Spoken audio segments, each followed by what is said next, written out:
तो जय हिंद प्यारे साथियों। कैसे हैं आप सभी। आई होप आप लोग अच्छे होंगे और अच्छे से अपना तैयारी कर रहे होंगे। तो पिछले कुछ दिनों से वीडियो नहीं जा पा रहा था क्योंकि बगल में पूजा हो रहा था, साउंड के कारण वीडियो अच्छा से नहीं बन पा रहा था। ठीक है, आज हम लोग क्लास 10th प्रश्नावली 3.1 को देखते हैं। दो जो दो चर वाले रैखिक समीकरण है। ठीक है, इसके आइए क्वेश्चन को देखते हैं। क्वेश्चन इस तरह से है, क्या कहता है कि अफ्ताब अपनी पुत्री से कहता है कि 7 वर्ष पूर्व मैं तुमसे 7 गुनी आयु का था। ठीक है, अब कहता है कि अब से 3 वर्ष बाद मैं तुमसे केवल 3 गुनी आयु का रह जाऊंगा। क्या यह मनोरंजन है? मतलब इस तरह से बता रहा है। ठीक है, क्यों? क्योंकि देखिए 7 वर्ष पूर्व तो 7 गुना का रहा है, 3 वर्ष बाद तो 3 गुना का रहा है। इस तरह से कर रहा है, तो ये क्वेश्चन के अनुसार से क्या लग रहा है, इसका मनोरंजन रहेगा। ठीक है, आएगा देखिए इस स्थिति को बीजगणितीय एवं ग्राफीय रूप में व्यक्त करना है। तो सबसे पहले हम लोग समझते हैं बीजगणितीय होता क्या है। आइए समझते हैं बीजगणितीय क्या है। जब भी अगर चर और अचर, जब भी चर और अचर का मिश्रण हो तो आप समझिए कि वो बीजगणितीय है। जैसे में आप हो सकता है इस तरह से देखे होंगे, चर का मतलब ए से जेड तक के जितने भी होते हैं अल्फाबेट, वो सब के सब चर होते हैं। ठीक है, और अचर जो गिनती की संख्या होते हैं वो सब अचर होते हैं। ठीक है, इस तरह से जैसे आप इस तरह से शायद देखे होंगे 2x plus 3y is equal to 700। अगर आप इस तरह से देखे हैं तो इसी को ही बीजगणितीय कहा जाता है और इसी को इस रूप में व्यक्त करना है। तो आइए सबसे पहले हम लोग व्यक्त करते हैं। माना कि आफ्ताब आफ्ताब की वर्तमान आयु कितना हो जाएगा, 100 वर्ष मान लेते हैं। ठीक है, पता नहीं है तो क्या लिखेंगे, 100 वर्ष। ठीक है, इस तरह से उसके बाद लिखेंगे आफ्ताब की पुत्री क्या है, आफ्ताब की पुत्री की वर्तमान आयु। ठीक है, इस तरह से तो इसका क्या हो जाएगा, y वर्ष, इस तरह से मान लेंगे। उसके बाद देख रहे हैं कि 7 वर्ष पूर्व मैं तुमसे 7 गुनी को था। अब पिता कहता है उसका, किससे, आफ्ताब अपने पुत्री से कहता है कि मैं जो है 7 वर्ष पहले मैं 7 गुनी का आयु था। तो सबसे पहले अभी देखते हैं क्या कि वर्तमान में जो उसका आयु है उसे 7 वर्ष पहले लेकर चलते हैं। पूर्व का रहा तो क्या करेंगे, पहले लेकर चलते हैं। तो पहले में क्या करते हैं, घटाते हैं। जैसे मैं मान ले जाए अभी आपका उम्र 18 वर्ष हो रहा है और पूछिए कि 10 वर्ष पहले कितना होगा, तो अब कितना बताइएगा, कितना हो जाएगा, 8 वर्ष हो जाएगा। क्यों? क्योंकि आप क्या किया, 18 में से 10 को घटाया तो 8 वर्ष आया। तो उसी तरह से इसको घटा लेते हैं, तो लिखेंगे 7 वर्ष पूर्व, 7 वर्ष पूर्व आफ्ताब की आयु। ठीक है, कितना हो जाएगा, तो x और -7, पूर्व का रहा तो पहले हो जाएगा, घट जाएगा। ठीक है, इस तरह से। और उसकी पुत्री का आयु, आफ्ताब की पुत्री की आयु क्या हो जाएगा, तो y और -7। ठीक है, इस तरह से। अब उसके बाद कहता है कि 7 वर्ष पहले मैं तुम्हें 7 गुनी आयु का था। तुम्हारे आयु का कितना है, 7 गुना है। तो सबसे पहले इसको समीकरण में लिख लेते हैं, तो x - 7 हो जाएगा इस तरह से, और उसके पुत्री का हो जाएगा y - 7। ठीक है, अब कहता है कि 7 वर्ष पूर्व मैं तुमके 7 गुना का था। तो 7 गुना तो पुत्री में क्या हो जाएगा, 7 गुना हो जाएगा। तो यहाँ पे हो जाएगा x - 7, और यहाँ पे 7 में y से गुना करेंगे तो 7y, और 7 7 49। ठीक है, इस तरह से, और यहाँ पे -49। चलिए अब आगे देखते हैं इसको। अब इसे पक्षांतर करेंगे तो इस तरफ प्लस में तो उस तरफ क्या हो जाएगा, माइनस में हो जाएगा। ठीक है, तो -7y, और यहाँ पे हो जाएगा -49, और उस तरफ माइनस में तो इस तरफ प्लस में। ठीक है, तो प्लस कितना हो जाएगा, 7 हो जाएगा। यहाँ पे हो जाएगा x -7y। ठीक है, और इसका हो जाएगा माइनस प्लस माइनस होता है, तो 49 में से 7 गया तो 42। ठीक है, और माइनस में हो जाएगा, बड़ा है तो माइनस में। इस समीकरण क्या हो गया, फर्स्ट हो गया, समीकरण फर्स्ट। ठीक है, आगे हम लोग देखते हैं। आगे कहता है कि अब से 3 वर्ष बाद मैं तुमसे केवल 3 गुनी आयु करा जाऊंगा। 3 वर्ष बाद करा है, बाद करा है तो क्या करेंगे, प्लस करेंगे। ठीक है, तो लिखते हैं आप क्या, इस तरफ एक और पेज। ठीक है, तो यहाँ पे लिखेंगे 3 वर्ष, 3 वर्ष बाद। ठीक है, 3 वर्ष बाद क्या हो जाएगा, तो लिखेंगे 3 वर्ष बाद आफ्ताब आफ्ताब की आयु। तो आफ्ताब की आयु क्या हो जाएगा 3 वर्ष बाद। तो जब 3 वर्ष बाद हो जाएगा तो यहाँ पे हो जाएगा एक्स, वर्तमान में एक्स है और उसमें 3 जोड़ देंगे तो x+3। ठीक है, अब उसके बाद देखते हैं उसकी पुत्री की आयु। ठीक है, आफ्ताब की पुत्री की आयु। ठीक है, तो इसका आयु क्या हो जाएगा y और +3। क्यों? क्योंकि उसके जो पुत्री है उसका वर्तमान आयु क्या है y है, और 3 वर्ष बाद करा तो y+3 हो जाएगा। ठीक है, लेकिन कहता है कि 3 वर्ष बाद मैं तुम्हारे 3 गुना हो जाऊंगा। जब 3 गुना हो जाएगा तो आफ्ताब अभी क्या है, तो x+7 है, सॉरी 3 है, और यहाँ पे है y और +3। ठीक है, और कह रहा है कि इसका क्या हो जाऊंगा 3 गुना हो जाऊंगा, 3 गुना के बराबर हो जाऊंगा। तो जब भी होगा तो पुत्री भी गुना होगा, 3 से गुना कर देंगे तो यहाँ पे हो जाएगा x +3, और यहाँ पे हो गया 3y और 3×3 = 9। ठीक है, अब क्या करेंगे, इसे पक्षांतर करेंगे तो x, और इस तरफ माइनस प्लस में तो उस तरफ माइनस में, और यहाँ पे 9 उस तरफ प्लस में तो इस तरफ माइनस में। ठीक है, इस तरह से तो x-3y, और इसका हो जाएगा यहाँ पे 6। ठीक है, इस समीकरण क्या हो जाएगा सेकंड हो जाएगा, समीकरण सेकंड। अब क्या करेंगे, कोऑर्डिनेट निकालेंगे। तो समीकरण फर्स्ट का इधर निकाल लेते हैं, लिखेंगे क्या समीकरण फर्स्ट का। ठीक है, तो समीकरण फर्स्ट का क्या था, x, यहाँ पे लिख लेते हैं x और y। ठीक है, इस तरह से 1 2 3। अब देखिएगा समीकरण फर्स्ट आपका क्या था, x-7y और -42। ठीक है, यहाँ पे लिख लेते हैं x-7y और बराबर -42। ठीक है, इस तरह से। अब देखिए अगर मान लिया जाए x का मान 0 रखते हैं, x का मान क्या रखते हैं 0 रखते हैं, तो यहाँ पे 7y और बराबर -42 हो जाएगा, माइनस से माइनस खत्म, यहाँ पे 6 बार में तो y बराबर क्या हो जाएगा 6 हो जाएगा। ठीक है, तो x का मान 0 रखे तो y का मान 6 आया, x का मान 0 रखेंगे तो y का मान कितना है 6 आया। ठीक है, आप देख लेते हो y का मान 0 रखकर। ठीक है, तो जब y का मान रखते हैं 0 तो देखते हैं क्या आता है, तो यहाँ पे हो जाएगा x और माइनस, यहाँ पे 7 और 0 हो जाएगा y के स्थान पे तो -42। ठीक है, अब यहाँ पे देखिएगा x बराबर, यहाँ पे क्या हो जाएगा -42। क्यों? क्योंकि यहाँ पे किसी भी संख्या में शून्य से गुना होने पर शून्य हो जाता है, तो यहाँ पे -42 हो जाएगा। तो x का सॉरी y का मान 0 रखें तो x का मान कितना है -42 आया। ठीक है, चलिए अब समीकरण फर्स्ट हो गया, यहाँ पे देख लेते हैं समीकरण सेकंड का। तो समीकरण सेकंड का देख लेते हैं, एक्स वाई कोऑर्डिनेट का क्या आता है कि अगर समीकरण सेकंड यही ना है तो यहाँ पे देखिएगा अगर एक्स का मान 0 रखते हैं तो -3y बराबर 6। ठीक है, तो माइनस से नहीं काट पा रहे हैं, y बराबर क्या हो जाएगा 6 बटा में -3। ठीक है, इसको काटेंगे तो -2 बार में काटेगा तो y का मान कितना आया -2। एक्स का मान 0 रखे तो y का मान -2 आया। ठीक है, आगे देखिएगा यहाँ पे, आगे यदि y का मान 0 रखते हैं, y का मान कितना रखते हैं 0, तो अब देखते हैं तो x-3y बराबर 6 है, तो y के स्थान पे 0 रखेंगे तो x माइनस यहाँ पे 0 हो जाएगा। ठीक है, और यहाँ पे 6, तो x बराबर क्या हो जाएगा 6। y का मान 0 रखे तो x का मान कितना है 6 है। ठीक है, तो y का मान 0 रखे तो x का मान 6 है। इस तरह से कोऑर्डिनेट निकालेंगे। अब क्या करेंगे, ये तो हमारा इस तरह से बीजगणितीय रूप में आ गया था, लेकिन इसको ग्राफीय रूप में निकालना है, तो आइए ग्राफ में बदलते हैं इसको।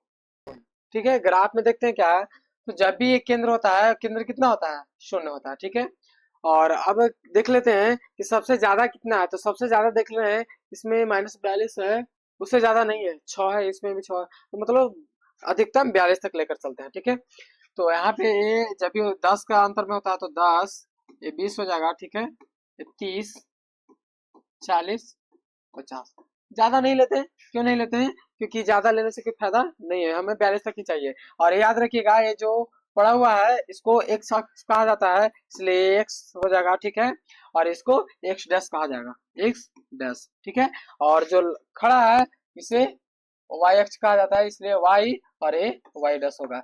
जहां जहां डैश लगा हुआ है वो माइनस में होते हैं, और जो सिंपल में वो प्लस में होते हैं। तो देखिए ये माइनस में हो जाएगा, ये भी माइनस में, ये भी माइनस में, और ये भी माइनस में हो जाएगा। ठीक है, इस तरह से माइनस में। चलिए अब इसमें यहाँ पे देखते हैं, यहाँ पे लिखेंगे 10, 20, 30, 40, और 50 इस तरह से मान लेंगे। ठीक है, यहाँ पे भी ले लेते हैं -10 -20 -30 -40 और -50। ठीक है, ऊपर में 10 20 30 40 और 50। ठीक है, इस तरह से कर लेंगे। अब देखेंगे सबसे पहले क्या फर्स्ट समीकरण में क्या कहता है कि x का मान 0 है तो y का मान 6 है। तो सबसे पहले देखते हैं x का मान 0 और y का मान 6। x का मान 0 तो x का मान 0 है तो यहाँ पे हो जाएगा। ठीक है, पेन चेंज कर लेते हैं, x का मान 0 यहाँ पे हो जाएगा और y का मान 6 का रहा है, प्लस में है। ठीक है, तो y का मान 6 यहाँ पे होगा, 5 से ऊपर होगा तो यहाँ पे। ठीक है, चलिए उसके बाद कहता है क्या, देखिएगा इधर कि x का मान -42 है और y का मान 0 है। तो देखेंगे -42, x का मान -42 तो यहाँ पे हो जाएगा 40 के बाद 2 42 और y का मान 0, इस तरह से हो गया। अब क्या करेंगे, इसे आलेख खींचेंगे। ठीक है, इस तरह से, तो इसको मिलाएंगे जब एक बिंदु को, इस तरह से हो जाएगा।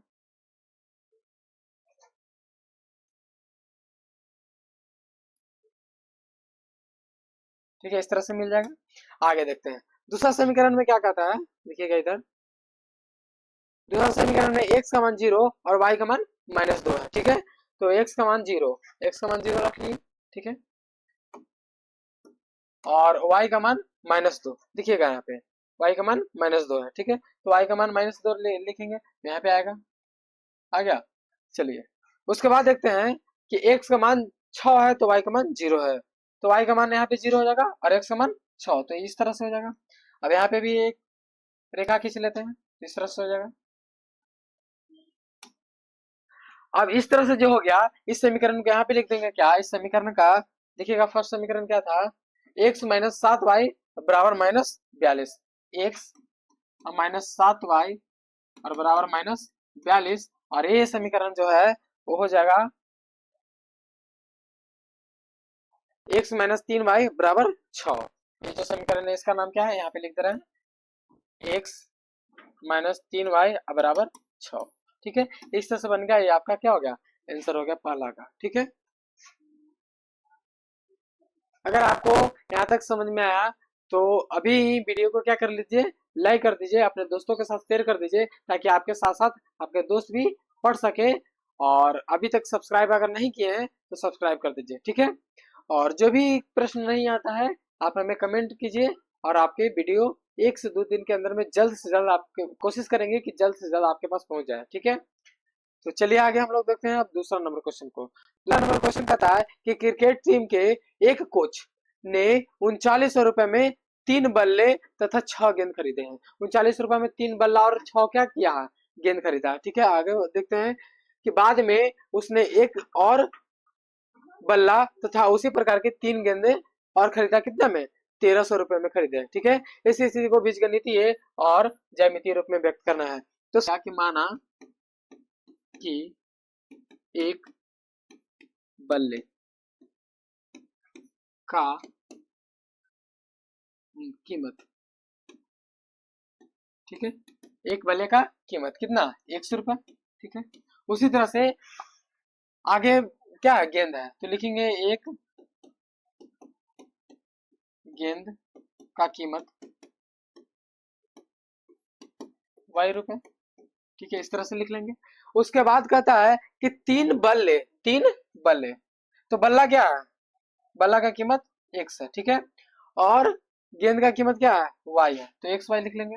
तो 3 बल्ले, ठीक है, और 6 गेंद का कीमत कितना है, 3900 रुपए है। ठीक है, तो जब भी ये क्या हो जाएगा, दोनों जुड़ जाएगा, तो ये आपका फर्स्ट समीकरण आ गया। ठीक है, इस तरह से आगे देखते हैं।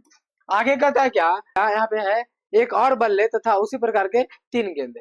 तो एक और बल्ले, तो बल्ला है कितना हो गया, एक हो गया, लेकिन गेंद कितने हैं, 3, तो 3y हो जाएगा, क्योंकि गेंद का कीमत y है। ठीक है, उसका कीमत कितना हो गया, 1300 रुपए। इस तरह से हो गया, इस समीकरण सेकंड हो गया, और फर्स्ट और सेकंड निकल गया, तो ये क्या हो गया, बीजगणितीय रूप निकल गया। अब क्या करेंगे, इसका कोऑर्डिनेट निकालेंगे। ठीक है, तो इस तरफ देख लेते हैं।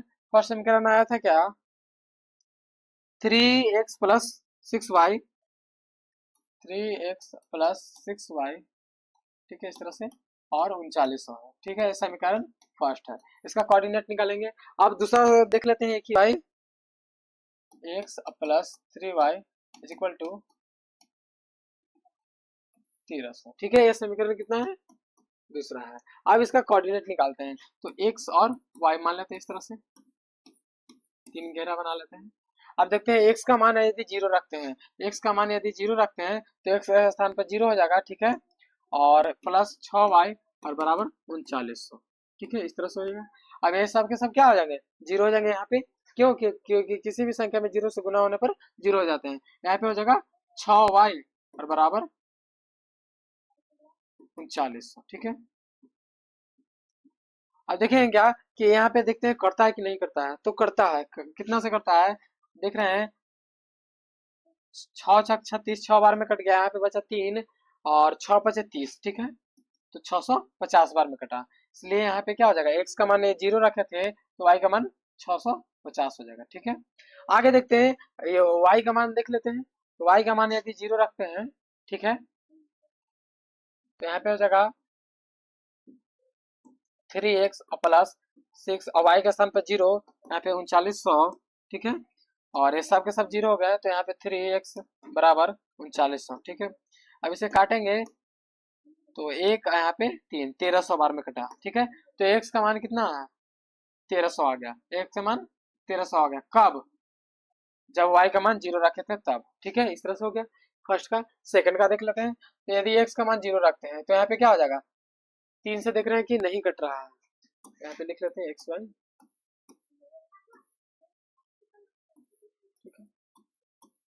यदि x का मान जीरो रख रहे हैं तो देख रहे हैं कि 3 से नहीं कट रहा है, नहीं कट रहा है, तो एक काम करते हैं कि x के स्थान पे 100 रख ले कर देख लेते हैं, ठीक है, तो 100 और यहाँ पे 3y बराबर 1300, ठीक है, इस तरह से हो जाएगा, तो 3y बराबर 1300, और उस तरफ प्लस में तो इस तरफ माइनस में पक्षांतर करेंगे तो 3y बराबर 1200, ठीक है, इस तरह से। अब काटेंगे तो 400 बार में कटा, तो y का मान 400, ठीक है, इस तरह से हो गया।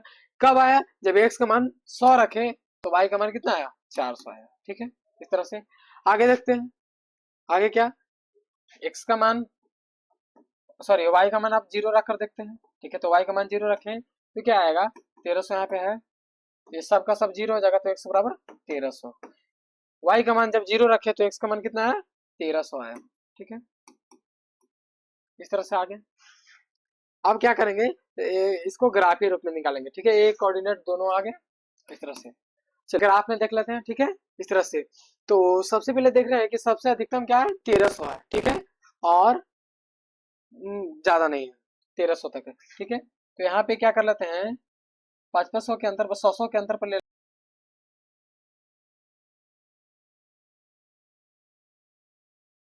अब देखिएगा, क्योंकि x का देखिएगा प्लस में, सब का सब क्या है, प्लस में है, इसलिए हम लोग माइनस की ओर ज्यादा बढ़ने की कोशिश नहीं करेंगे, ठीक है। अब देख रहे हैं कि y का अधिकतम मान कितना है, इसमें 400, उसमें 650 है, ठीक है, तो y की ओर कोशिश करेंगे कि 650 तक ही जाए, तो यहाँ पे 100, 200, 300, 400, 500, 600 और 700, ठीक है, इस तरह से हो जाएगा। ये एक अक्ष हो गए और ये एक्स डैश वाई और ये वाई डैश। इस तरफ क्यों नहीं लिए, इस तरफ इसलिए नहीं लिए क्योंकि माइनस में ज्यादा नहीं है, माइनस में है ही नहीं, इसलिए उधर की कोई जरूरी नहीं है। चलिए अब सबसे पहले देखते हैं समीकरण फर्स्ट का। समीकरण फर्स्ट है कि एक्स का मान जीरो रखे तो वाई का मान 650 आया था, ठीक है, तो यहाँ पे देखेंगे, इसका कलर चेंज कर लेते हैं,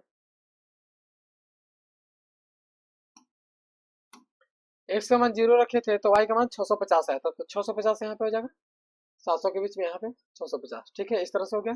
आगे देखिएगा, आगे दूसरा में क्या आया, दूसरा में एक्स का मान 1300 है तो वाई का मान जीरो है, एक्स का मान कितना है, 1300 है, तो वाई का मान जीरो आया, ठीक है, तो जीरो हो गया, इसका मतलब कि इसका ये दोनों से मिलन होगा, ठीक है, इसको मिलाते हैं,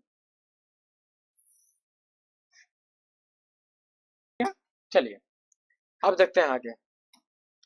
आगे इसमें क्या है कि x का मान 100 है तो y का मान 400 है, x का मान कितना है, 100 है, x का मान 100 हो गया, तो y का मान 400 है, ठीक है, यहाँ पे 400 हो गया। चलिए आगे देखते हैं। एक्स का मान 0 है तो वाई का मान, सॉरी, वाई का मान 0 है तो एक्स का मान 1300 है, ठीक है। तो यहाँ पे हो जाएगा एक्स का मान 1300 और वाई का मान 0। इसका मतलब ये दोनों का मिलन इससे होगा, ठीक है। चलिए मिलाते हैं।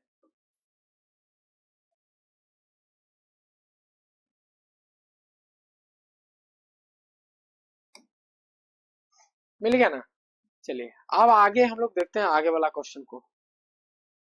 आगे जो है वो तीसरा नंबर क्वेश्चन है, ठीक है। तो तीसरा नंबर क्वेश्चन कहता है क्या कि 2 केजी सेब और 1 केजी अंगूर का मूल्य किसी दिन 160 रुपया था। कितना था? 160 रुपया था। एक महीने बाद 4 किलो सेब और 2 किलो अंगूर का मूल्य 300 रुपया हो जाता है। तो इस स्थिति में बीजगणितीय एवं ज्यामितीय रूप में व्यक्त करना है, ठीक है। तो चलिए इसको बनाते हैं। सबसे पहले लिखेंगे क्या कि माना कि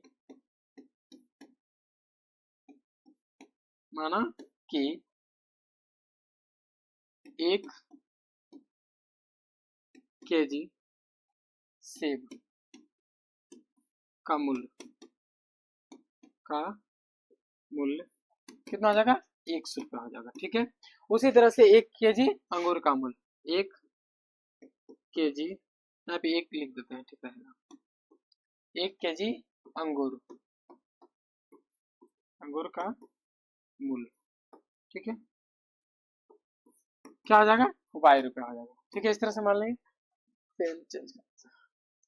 आगे कहता है इसमें समीकरण क्या कहता है कि 2 केजी सेब, 2 केजी क्या है? सेब है, ठीक है। 2 केजी सेब हो गए। 1 केजी अंगूर, तो 1 केजी अंगूर हो गया, मतलब कि ₹Y। इसका कीमत कितना है? 160 रुपया, ठीक है। ये समीकरण क्या हो गया? फर्स्ट हो गया। आगे कहता है कि बाद में 4 केजी सेब, कितने केजी सेब? 4 केजी सेब है, तो सेब क्या है? X है, ठीक है। उसके बाद 2 केजी अंगूर, ठीक है। तो 2 केजी अंगूर, अंगूर क्या है? Y है, ठीक है। उसका कीमत 300 रुपया हो गया। इस समीकरण कितना हो गया? सेकंड हो गया। और फर्स्ट सेकंड निकल गया तो अब क्या निकाल देंगे हम लोग? कोऑर्डिनेट निकाल देंगे। तो यहाँ पे हो जाएगा first R 2x plus 6y is equal to 160, ठीक है। ये है ना? नहीं नहीं, यहाँ पे सिर्फ और सिर्फ y है, ठीक है, y। ये समीकरण फर्स्ट था। अब देखते हैं सेकंड क्या था। सेकंड था यहाँ पे 4x प्लस 2y बराबर 300, 4x प्लस 2y बराबर 300, इस तरह से। अब इसको देखते हैं, x का मान और y का मान निकालते हैं, ठीक है। तो x का मान यदि हम 0 रखते हैं, देखिएगा, x का मान यदि 0 रखते हैं तो y का मान क्या हो जाएगा? y यहाँ पे 160, ठीक है। ये तो 0 हो गया तो y का मान 160 हो जाएगा, ठीक है। x का मान 0 रखे तो y का मान 160 हो गया, ठीक है। आगे देखते हैं। और यदि y का मान अगर 0 रखते हैं तो क्या आता है? तो यहाँ पे हो जाएगा y का मान 0 और 160, ठीक है। अब यहाँ से काटेंगे तो 80 बार में, तो x का मान 80, ठीक है। y का मान 0 रखे तो x का मान कितना है? 80 आया, ठीक है। चलिए इसको रहने देते हैं। यहाँ पे देखिएगा, इसको भी देख लेते हैं, x और y, इस तरह से। यदि x का मान 0 रखते हैं तो यहाँ पे क्या हो जाएगा? 0 और 2y बराबर 300, ठीक है। तो ये सबका सब 0 हो गया, यहाँ पे 150 हो जाएगा, y का मान 150, ठीक है। x का मान 0 रखे तो y का मान कितना है? 150 आया, ठीक है। अब वो y का मान 0 रखते हैं तो यहाँ पे देखेंगे 0, यहाँ पे 300, ठीक है। तो ये सबका सब 0 हो जाएगा, काटेंगे, देखते हैं कटता है क्या। 7 चौक 28, ठीक है। और बचा यहाँ पे 2, 75 बार में कट गया, ठीक है। तो एक्स का मान 75, इस तरह से हो जाएगा। वाई का मान 0 रखे तो एक्स का मान कितना है? 75 है। अब हम लोग देखेंगे क्या कि सबसे अधिकतम संख्या कितना है। तो सबसे अधिकतम देख रहे हैं कि प्लस में है 150 और इसमें 160 है, ठीक है, 160 है। तो ये भी वाई में ही है, ठीक है। और एक्स का मान सबसे ज्यादा 80 है, ठीक है। तो इस वाई का मान कम से कम 160 तक जाना है। तो ये काम करते हैं, 50 ले लेते हैं इसका, 100, ठीक है, 150, 200,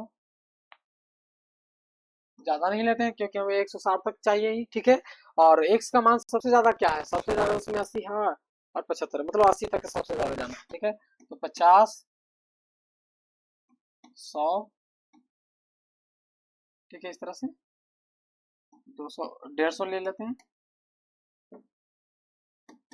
150, ठीक है, इस तरह से हो गया। चलिए, अब देख रहे हैं कि माइनस में नहीं है, माइनस में नहीं है तो माइनस में लेंगे भी नहीं। ये हो जाएगा एक्स और ए एक्स डैश, वाई और ए वाई डैश, ठीक है। चलिए ये सुने, अब देख रहे हैं क्या कि पहला में जीरो, एक्स का मान जीरो तो वाई का मान 160, एक्स का मान जीरो, वाई का मान 160, तो 160 यहाँ पे आएगा, ठीक है। इसका पेन चेंज कर लेते हैं, ठीक है। तो 160 हो गया। आगे देखिएगा, आगे क्या है कि y का मान जीरो है तो x का मान 80 है, y का मान जीरो है तो x का मान कितना है 80 है, तो यहाँ पे आ जाएगा 80, ठीक है, इस तरह से आ गया। अब इसको मिला देते हैं,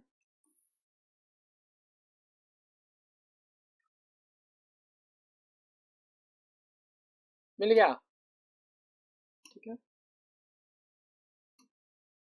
चलिए आगे देखते हैं दूसरा समीकरण में, दूसरा समीकरण क्या है कि x का मान जीरो है तो y का मान 150 है, x का मान जीरो है, x का मान जीरो है तो y का मान कितना है 150 है, ठीक है। तो यहाँ पे हो जाएगा। चलिए उसके बाद y का मान जीरो है तो x का मान 75 है, y का मान जीरो है तो ये x का मान 75 है, तो यहाँ पे होगा 80 के बगल में ही, ठीक है, 75। अब इसे मिलाते हैं,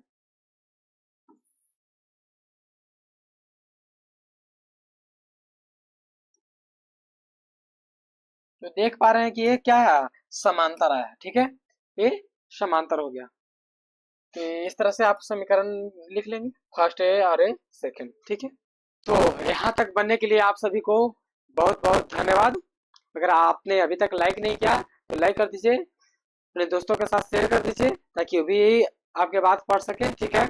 और आप कमेंट में अपनी राय दें, नहीं समझ में आए तो कमेंट कीजिए, हम आपको फिर से समझाने की कोशिश करेंगे, ठीक है। आज के लिए इतना ही।